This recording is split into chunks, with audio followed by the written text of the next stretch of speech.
रुलाने वाली love story part 3। आखिरी दिन जब मैंने उसे अपनी बाहों में लिया तो मैं मुश्किल से एक कदम भी आगे बढ़ सका। हमारा बेटा स्कूल के लिए चला गया था। मैंने उसे कस कर पकड़ लिया और कहा, मैं यह नहीं देख पाया कि हमारे जीवन में इंटिमेसी की कमी हो रही है। मैं ऑफिस चला गया, दरवाज़ा बंद किए बिना तेज़ी से कार के अंदर बैठ गया। मुझे डर था कि थोड़ी सी देर से भी मेरा मन बदल जाएगा। मैं वहाँ से चला गया जहाँ रीना रहती थी। रीना ने दरवाज़ा खोला और मैंने उससे कहा, सॉरी रीना, मैं अपनी पत्नी को अब तलाक नहीं दे पाऊँगा। उसने मुझे आश्चर्य से देखा। वो अचंभे में थी और फिर मेरे माथे को छुआ। क्या तुमको बुखार है? उसने पूछा। मैंने अपने सिर से उसका हाथ हटा दिया।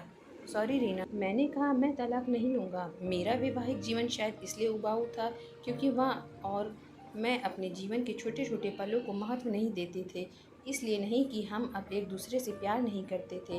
अब मुझे एहसास हुआ कि जब से मैं उसे अपनी शादी के दिन अपने घर ले आया हूँ, तब मैंने और उसने एक दूसरे से ये वादा किया था कि हम एक दूसरे के साथ तब तक नहीं छोड़ेंगे जब तक कि मौत हमें अलग ना कर दे।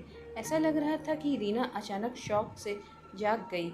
उसने मुझे एक ज़ोरदार थप्पड़ मारा और फिर दरवाज़ा मेरे मुंह पर पटक दिया और फूट फूट कर रोने लगी। मैं उसके घर से बाहर आया और अपने घर की ओर चल दिया। रास्ते में फूलों की दुकान पर मैंने अपनी पत्नी के लिए फूलों का गुलदस्ता लिया। सेल्स गर्ल ने मुझसे पूछा कि कार्ड पे क्या लिखूं।